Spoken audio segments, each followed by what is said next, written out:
The boutique gleamed under polished chandeliers, every corner dripping with luxury and quiet arrogance. The bell above the door chimed softly as she walked in. Simple jeans, worn sneakers, a plain tote bag slung over her shoulder. The sales associates behind the counter exchanged glances, mocking smiles hidden behind manicured hands. A soft giggle, a raised eyebrow. Within minutes, they made their judgment. She was not their kind of customer. They whispered, they laughed, and then they approached her, not to offer help, but to usher her out. "We are fully booked with private appointments today," one of them lied smoothly. They did not ask her name. They did not ask her needs. They simply smiled their thin smiles and guided her out the door, closing it firmly behind her. She stood for a moment on the sidewalk, the slight sting of humiliation clinging to her like the heavy afternoon air. She said nothing. She just pulled out her phone and sent a short text. "Ready." An hour later, the boutique's front windows gleamed with afternoon light, and the purr of a powerful engine cut through the street noise. Heads turned. A black Rolls-Royce Phantom, sleek and commanding, pulled up directly in front of the boutique entrance. The driver stepped out first, moving with practiced grace. Then he opened the back door, and when the woman they had laughed at stepped out, the entire boutique froze in horror. Because standing behind her was a man whose face was known in every financial paper in America. And in that moment, they realized they had not just turned away a customer. They had turned away the wrong woman. Her name was Elena Carrington, but you would never know it by looking at her. She did not care for flashy jewelry. She did not wear designer brands. And she never once corrected someone who mistook her for ordinary. Because that was how Elena had always been. Humble, simple, comfortable in her own skin. Born and raised in a small town just outside Savannah, Georgia, Elena had learned early that true worth had nothing to do with appearances. Her mother worked as a nurse's assistant, her father as a mechanic. Their home was small, but the love inside it was large enough to fill a mansion. They did not teach Elena to chase titles or brands. They taught her to chase kindness, loyalty, and honesty. As a teenager, she spent her summers volunteering at animal shelters and teaching Sunday school. She wore the same sneakers for 3 years. She celebrated birthdays with homemade cakes and dollar store decorations and loved every second of it. And it was that very heart, quiet, selfless, genuine, that caught the eye of a young man with dreams bigger than their town could hold. Daniel Carrington. Long before he built one of the world's most powerful tech empires. Long before the luxury cars, the skyscraper offices, and the net worths printed in glossy magazines. Back when he was just another small-town boy fixing computers in his garage and dreaming of a better future. He loved Elena not because she dazzled crowds or chased riches. He loved her because when the world rushed, Elena stood still. When others needed noise, Elena brought peace. They married under a simple oak tree, with no designer gowns or celebrity guests, just close friends, family, and the promises 2 young hearts made to each other. Over the years, Daniel's fortune skyrocketed, but Elena stayed the same. She refused to let wealth change her soul. She still bought her jeans from discount stores. She still baked cookies for the neighbors. And she still smiled at everyone, cashiers, janitors, strangers, because kindness had never been beneath her. But that day, in that boutique, none of those beautiful things mattered. Because the world they had built together, the empire, the success, the history, was invisible to those who only saw a pair of old sneakers and assumed they knew the story. What they did not realize was that Elena Carrington's worth was never something they could measure, and they were about to learn that lesson the hard way. The boutique was the kind that practically dripped exclusivity. Marble floors gleamed under perfect lighting. Soft music played overhead. Mannequins dressed in clothing worth more than a year's rent stood in glass cases. Elena entered quietly, her tote bag slung casually over her shoulder, her sneakers squeaking slightly against the polished floor. Immediately, heads turned. Behind the glossy counter, 2 sales associates in sleek black uniforms exchanged a look. The kind of look that says everything without a word being spoken.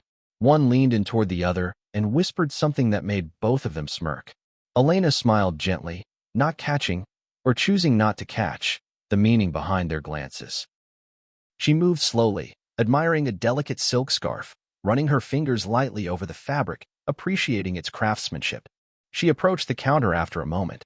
"Excuse me," she said politely, "could someone help me find a birthday gift for my sister?" One of the associates, tall, blonde, and wearing a name tag that said Veronica, lifted an eyebrow so high it practically touched her hairline. "We're a luxury boutique," Veronica said, her voice honey-sweet but laced with condescension. "Our items are priced accordingly." Elena, never one to assume the worst, simply nodded. "I understand," she said, still smiling. But her simplicity seemed to offend them more.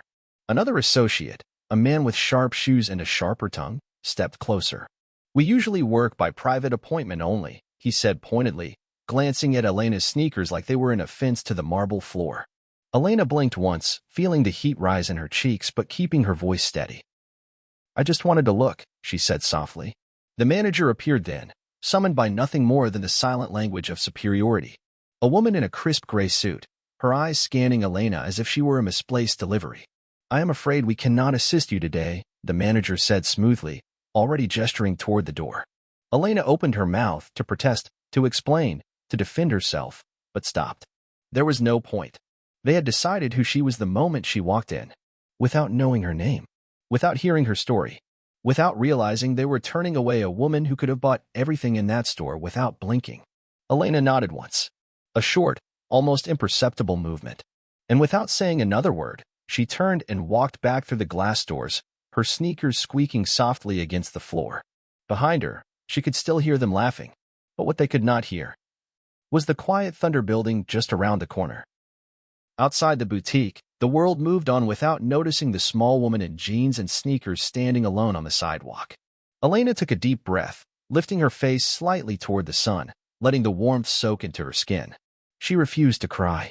She refused to let the sting of humiliation stain the dignity she had built over a lifetime. Instead, she pulled out her phone with steady fingers. One simple text. 2 words. "Ready now." No anger. No drama. Just quiet certainty. She tucked her phone back into her tote bag and turned away from the boutique without looking back. At a small cafe down the street, she ordered a cup of coffee and sat by the window, watching the world pass by. Inside the boutique, life continued as usual. Veronica and the others chuckled over their success. Another customer, a woman dripping in designer labels, entered the shop, and the staff practically stumbled over themselves to assist her. They brought out champagne flutes, complimented her shoes, treated her like royalty. All the while, the memory of the nobody they had shooed away only an hour earlier faded from their minds. She had not mattered. She had not belonged. Or so they thought. But life has a way of teaching the proud their harshest lessons when they least expect it. At the cafe, Elena sipped her coffee slowly, watching the boutique through the window. She could feel it building. The shift. The inevitable. The truth they would soon taste, bitter and sharp, no matter how much sugar they tried to coat their lives with. The boutique staff did not see the black Rolls-Royce at first. They were too busy fawning over the customers they believed were worth their time. It was not until the soft growl of the engine cut through the afternoon air that heads began to turn. Veronica looked up from behind the counter, frowning as the sleek, gleaming vehicle slid to a stop directly in front of their pristine glass doors. The car door opened. The driver stepped out, crisp in a black suit, sunglasses hiding his eyes. He moved to the rear passenger side door and held it open with a small, respectful bow. And out stepped the woman in jeans and sneakers. The woman they had laughed at. The woman they had thrown out without a second thought. But this time, she was not alone. A second figure emerged, taller, commanding, wearing a tailored suit that cost more than their monthly salaries. Daniel Carrington, one of the richest men in the country. And he was looking directly at them. The boutique staff stood frozen, as if time itself had slammed to a stop. Daniel Carrington's face was impossible to miss. His story had been plastered across financial magazines, news channels, and business conferences for years. Self-made billionaire. Philanthropist. One of the sharpest minds in the tech industry. And now here he was, stepping out of a Rolls-Royce. Not for their glamorous customers. Not for the women wrapped in designer scarves. But for the woman they had just thrown away like an unwanted receipt. Elena did not rush. She did not glare. She simply walked back toward the boutique door, the same quiet dignity in every step. Daniel moved beside her, his hand lightly touching her back in a silent, supportive gesture.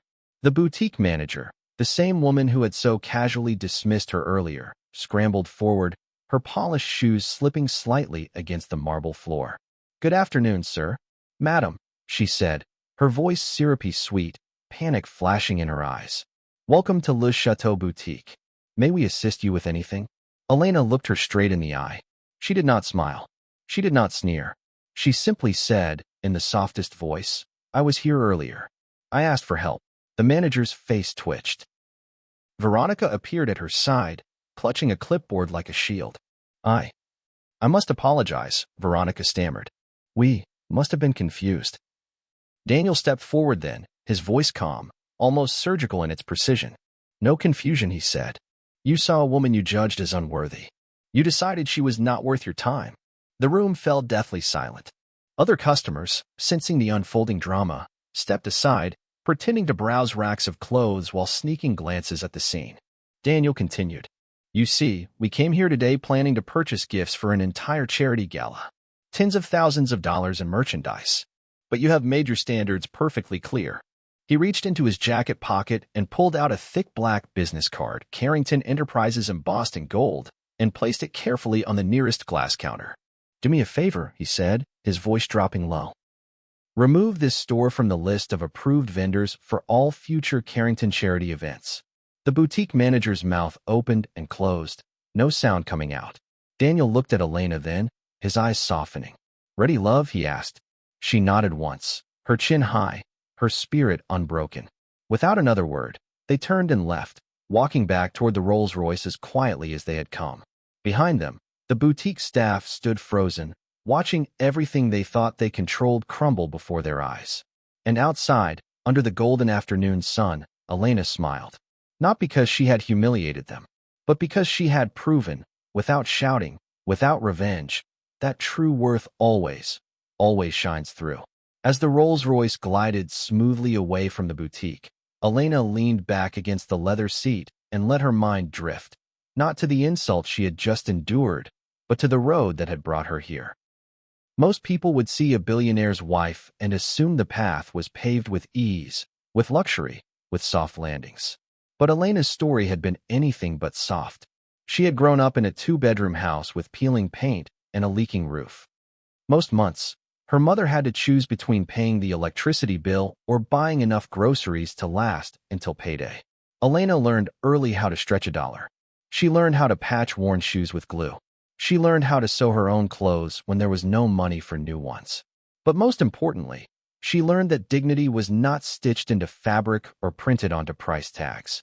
It was built in the heart. As a teenager, Elena worked weekends at a diner, balancing trays twice her size, enduring customers who barely saw her as human. Every time someone sneered at her uniform, she smiled harder. Not because she was weak, but because she knew who she was.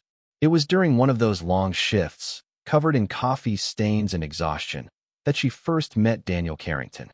He was not a billionaire then, just a young man with tired eyes and big dreams, scribbling code onto napkins between coffee refills. Most people ignored him. Elena noticed him. She brought him fresh coffee before he even asked. She remembered his name when others forgot. She saw the fire behind his quiet ambition and treated him like a king before he ever had a crown. Years later, when success came knocking on Daniel's door, he never forgot who had believed in him first. When he built his empire, he built it with Elena by his side, not as a trophy, not as a figurehead, but as an equal, a partner, a lighthouse in every storm. And even after all the wealth, Elena never let the world take away the woman she had been, the girl who knew how to survive, how to work, how to smile through smallness until greatness finally saw her. That was why, even when the boutique humiliated her, Elena did not break. She did not fight. She did not need to. Because the measure of her worth had been set long ago by sweat, by scars, by strength. And no sneering boutique worker could ever touch it. The boutique doors closed behind Elena and Daniel with a soft click, but the impact of their departure shook the very walls. Inside, the air felt heavier now. The staff, once so smug and polished, hovered awkwardly behind the counter, their smiles long gone, replaced by tight jaws and nervous hands. The boutique manager, who had dismissed Elena without a second thought, stood paralyzed, staring at the Carrington Enterprises business card left glinting under the lights. One by one, the customers who had witnessed the scene began to leave, some shaking their heads in disgust, others whispering loudly enough for the staff to hear. Unbelievable. How could they treat her like that? Shows you money cannot buy class. It did not take long for the fallout to begin. A bystander, who had recorded the entire exchange on his phone, posted the clip to social media within minutes. The caption was simple but devastating. Boutique staff humiliate woman. Then find out she is married to a billionaire. The video spread like wildfire. Within an hour, it had been shared by influencers, news outlets, and business leaders. Thousands of comments flooded in. This is exactly why you should treat everyone with respect. I love how she handled it, with pure class. The world needs more Alinas. Negative reviews poured onto the boutique's online pages. Ratings plummeted. Customers canceled their appointments. Luxury fashion brands the boutique carried began sending formal notices, requesting explanations, and hinting at pulling their merchandise. The boutique's owner, who had been on vacation in Europe, awoke to a disaster. He called the store immediately, his voice sharp and furious through the speakerphone. What have you done? Do you have any idea who she is? Do you have any idea what this will cost us? The staff could only stammer helplessly, their carefully crafted world collapsing around them, brick by brick. Outside the boutique, the Rolls-Royce disappeared into traffic, carrying Elena and Daniel not toward revenge, but toward a celebration of something far more valuable: dignity. Roots. Real wealth, the kind that no fabric, no jewelry, no luxury label could ever match. Because in the end, the tide had turned not with anger, not with public screaming or vengeance. It turned with quiet, unstoppable truth. Elena had said nothing that day. She had not needed to. The world had spoken for her. By noon the next day, the boutique was drowning. The morning rush that usually brought in the city's wealthiest shoppers was gone. The phones rang nonstop, but not with orders, with cancellations, with complaints, with furious messages from loyal customers who now wanted nothing to do with a store that humiliated people based on their appearance. Inside the boutique, panic spread like wildfire. Veronica stood behind the counter, scrolling through endless streams of angry social media posts, her face pale and clammy. The manager, who had once confidently shooed Elena out the door, paced in tight circles, her heels clicking furiously against the marble floor. They tried everything. They pulled down the boutique's social media pages.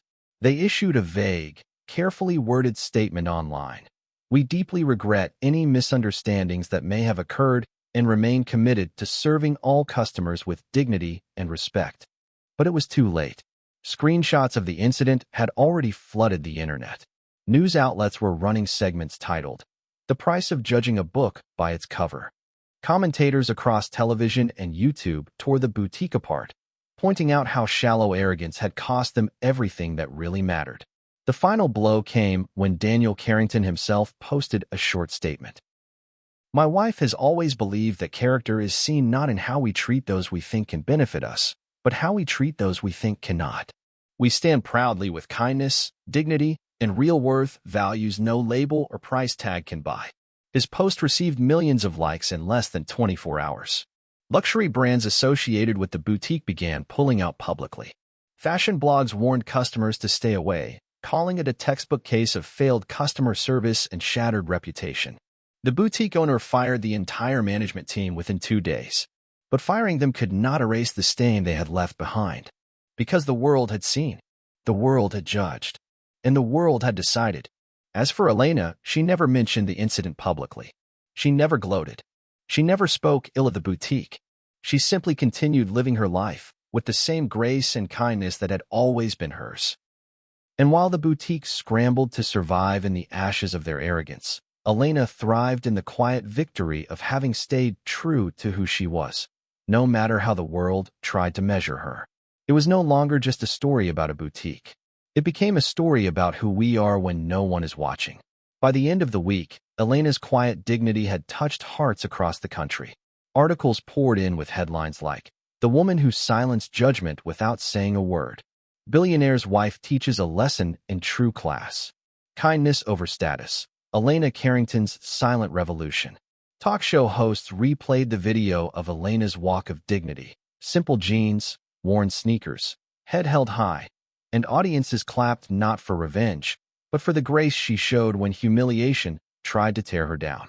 A trending hashtag swept through social media.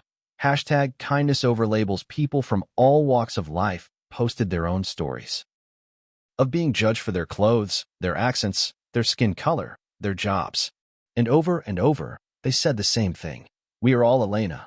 Fashion brands issued public statements emphasizing inclusivity. Schools discussed her story in morning assemblies, teaching children that you can never measure a soul by a handbag or a pair of shoes. Charity events began inviting Elena to speak, not because she was a billionaire's wife, but because she had shown the world what it truly meant to stand tall. And what of the boutique? Despite desperate efforts to rebrand and repair their image, they never recovered. Foot traffic vanished. Sales dried up. In less than 6 months, the boutique closed its doors permanently, a sleek, for lease sign pasted to the glass where once expensive scarves had dangled proudly. No fanfare. No sympathy. Just silence. A silence they had created for themselves. Meanwhile, Elena never spoke publicly about the incident. Not once. She refused every interview. She turned down every opportunity to cash in on the moment. Because for Elena, dignity was not something you sold. It was something you carried, quietly, even when no one applauded. Especially then. And so, while the boutique faded into a forgotten corner of a restless city, Elena's story continued to bloom. Passed from hand to hand, screen to screen, heart to heart. Not as a story of wealth, not as a story of revenge, but as a story of quiet power. The kind that never needs to shout, because the world already knows. The boutique faded quietly into bankruptcy filings and forgotten Yelp pages. But Elena Carrington's life blossomed louder than any scandal ever could. Instead of celebrating the downfall of the boutique, Elena poured her heart into something greater. Together with Daniel, she launched a foundation called True Worth, dedicated to supporting small businesses, artisans, and young entrepreneurs who came from humble beginnings like her own. Their mission was simple: to remind the world that value is not worn, it is lived. True Worth funded scholarships for students who could not afford fashion school because they had been told they did not look the part. They opened grants for single mothers starting side businesses from their kitchens. They championed tailors, cobblers, and craftspeople, those whose hands built beauty without fame or fortune. Elena personally traveled across the country, visiting small shops, giving talks to young dreamers who needed to hear that what they wore did not define what they were worth. And people loved her. Not because she was married to a billionaire, but because she made them feel seen. Because she made them believe that their kindness, their work, their heart mattered more than polished floors and velvet ropes ever would. Meanwhile, the building that once housed the boutique stood empty for months. Until one spring morning, a new sign went up above the doors. True Worth, a space for everyone. The very walls that once echoed with judgment were now filled with hope. Inside, local artists displayed their work. Young designers from underprivileged backgrounds sold their handmade clothes. The cafe offered free coffee to anyone who walked through the door, no questions asked. No one was judged by their shoes. No one was measured by their wallet. And every person who entered, whether wearing designer heels or worn-out sneakers, was greeted with the same simple words: "Welcome. We are glad you are here." Daniel often said it was Elena's greatest victory. But Elena never saw it as a victory. She saw it as a promise kept. A promise to the young girl she once was. A promise to every person who had ever been judged too quickly. A promise that kindness would always have a home. And that in a world obsessed with appearances, true worth would always, quietly, shine through. One evening, after a long day at the new True Worth Center, Elena sat alone in the small cafe, tucked inside the building. The soft golden lights, the scent of fresh coffee, the quiet buzz of conversation. It was everything she had once dreamed of when she was a little girl sitting in an old, crumbling diner, serving people who barely noticed her. Now, every face that entered this place was seen. Every hand was shaken. Every smile was returned. Elena sipped her tea slowly, watching a young woman across the room, nervous, clutching a handmade purse, get her first sale to a customer who beamed with pride at finding something crafted with love, not labels. Tears prickled Elena's eyes, but she did not wipe them away. Some emotions deserved to be felt fully. In that moment, she thought about all the doors that had once been slammed in her face. All the rooms she had been told she did not belong in. All the moments someone had judged her by her shoes, her jeans, her soft, unpolished voice. And how none of it had broken her. It had only made her stronger. Because real worth had never been about the marble floors. or the expensive scarves, or the polished smiles of people who could only see the surface. It had been built in long nights, in early mornings, in silent prayers, in small acts of kindness no one noticed. And now, because she refused to let bitterness win, thousands of others would have a place where they were seen not for what they wore, but for who they were. She looked out the cafe window at the street glowing under the evening lamps. A couple walked past holding hands. A boy whizzed by on a skateboard. The world kept moving. But inside True Worth, something precious had taken root. Something no scandal could ever erase. Something built to last. Elena smiled to herself, tucked a loose strand of hair behind her ear, and stood up. There was more work to do. More dreams to nurture. More lives to touch. Because true dignity, like true worth, is not something you wear. It is something you live. Every single day. The world will always have people who judge quickly. People who think they can measure your worth by your clothes, your shoes, your accent, your wallet. But Elena's story reminds us of a simple, powerful truth. Real worth is invisible to shallow eyes. It is not stitched into fabric. It is not parked in a driveway. It is not worn on a wrist. It lives quietly inside you, in how you treat strangers, in how you lift others when no one is looking, in how you carry yourself when the world tries to push you down, and when someone laughs at your simple clothes. When someone turns their back because they cannot see your worth. Remember Elena. Remember that true value needs no announcement, no price tag, no validation, because real dignity does not make noise. It shines in silence. It walks away with grace, and it always finds its way home. If you believe true worth lives inside the heart, not in appearances, comment below. Kindness over labels. Share this story with someone who needs a reminder that their value is never determined by what they wear. And do not forget to subscribe for more powerful, real-life stories that celebrate humanity over judgment.